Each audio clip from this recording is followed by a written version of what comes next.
Well, so a little more prolegomena before we jump into the actual contents here. So, what counts as philosophy in this conversation here? What is philosophy? So I naively set out to just say, like, let's just find a good working definition of philosophy, and then we'll compare and just say, okay, well, does the Hebrew Bible, does the New Testament do anything like that? I think most people obviously will say they'll jump to the New Testament, and then they'll jump to Paul within the New Testament and say, there's your philosophy. Yeah. And I actually try to deconstruct a little bit of what people think about that.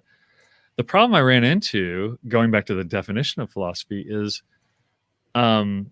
there I kind of knew this was the case, but I didn't think it was as bad as it really is. There is no singular definition of philosophy that everybody agrees. There's not even like a cluster of definitions that everybody agrees on. Yeah. What you're really getting is value propositions. And, I love Colin McGinn's little story that he tells in the New York Times about when he's, on a plane and people say, how do people react when you tell them you're a philosopher? And they're like, oh, I love philosophy. I love thinking deeply. And he's like, yeah, we don't do that. We do kind of equations on ontology. That's what I do all day long, right? Ontic science, right? Yeah. He wants to rename it to the ontic sciences, Right. because they're not doing love of wisdom stuff anymore. And that may be an overstatement, but I think there's something generally true about that. So what I try to do instead is say, like, look, there are things that are scholarly, there are things that are kind of logically rigorous, and then there are things that we would say are philosophical in nature, and again, I was very wary to set up this definition, but I ran it past a lot of people, philosophers and non-philosophers, and people said, like, okay, that works. Is basically, if you want to think about scholarly, is kind of any kind of rigorous logical enterprise. So people writing encyclopedia or it's a scholarly enterprise.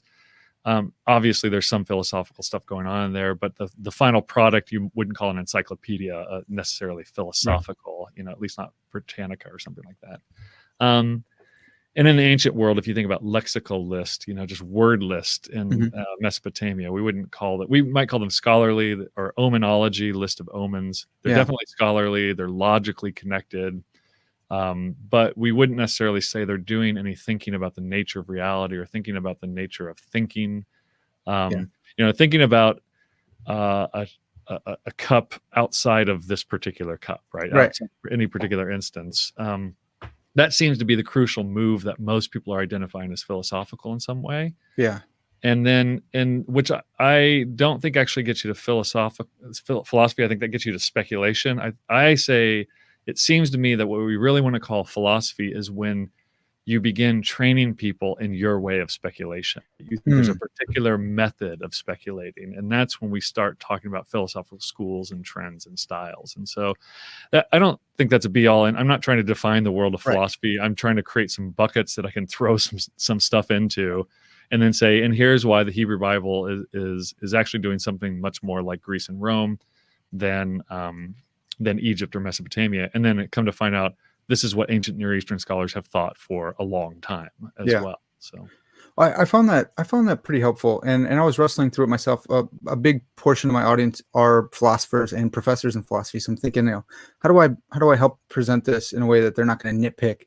Then I thought they're analytic philosophers; they're going to nitpick. That's what they do. There is, like, look, and they should, and there might be a fatal weakness in that trichotomy that I set up there, and I'm happy to hear it. Yeah. The book's in press and on a barge, so we can't do much about it now. But right. Well, I like it. I like the scholarship was helpful, then the speculation, and then philosophy, and you also used second order reasoning. That was another part of it. And so right. So it's second order. It's self-reflexive. It's metacognition, but I like saying it's in this particular school, and a lot of the analytic folks will say that's kind of the old way of doing things. Sure. But then you could just say, well, yeah, but you guys are doing this as well, right? You're in the analytic school. You're being taught to think analytically. And I know there's the distinction between continental and analytic, and that might be kind of forced, but it's still kind of enough to help situate people. There's always a carrot to the caricature, right? And that's good. I think I always advise, I don't know who turned me onto this book, but Gary Gutting, which many people will know Gary Gutting because of the Notre Dame review of books was done in his name for a long time. Okay. But I think that's him that started that, or he somehow was involved in that. But he wrote this nice little book, I think for Oxford, called What Philosophers Know, or How Philosophers Know. Oh, I should know the title of it. Sorry, it's over here to my left. No worries. But in it, he reviews the history of analytic philosophy, well, from like Frege forward, which I think most people would say that's a nice starting point. Yeah, sure. And he steps through and shows you how the big moves that have been widely accepted in analytic philosophy were never done so on linear deductive logic. They're done so on intuitions and values of the philosophers involved. Yeah. And he's not demeaning that or diminishing it in any way. He's just saying, like, this is the history. Let's be descriptive in how we've actually come to some of the conclusions we've come to. Yeah. It's because we had deep intuitions that there was something right about them, not because we were presented with an ironclad argument about the thing. Yeah, that's a helpful point. It's almost reminiscent of like Kuhn's scientific revolutions, and you mentioned this a little bit too, that you're kind of rejecting the evolutionary theory of theories, that because it's here doesn't mean it's the pinnacle. Right. Yeah.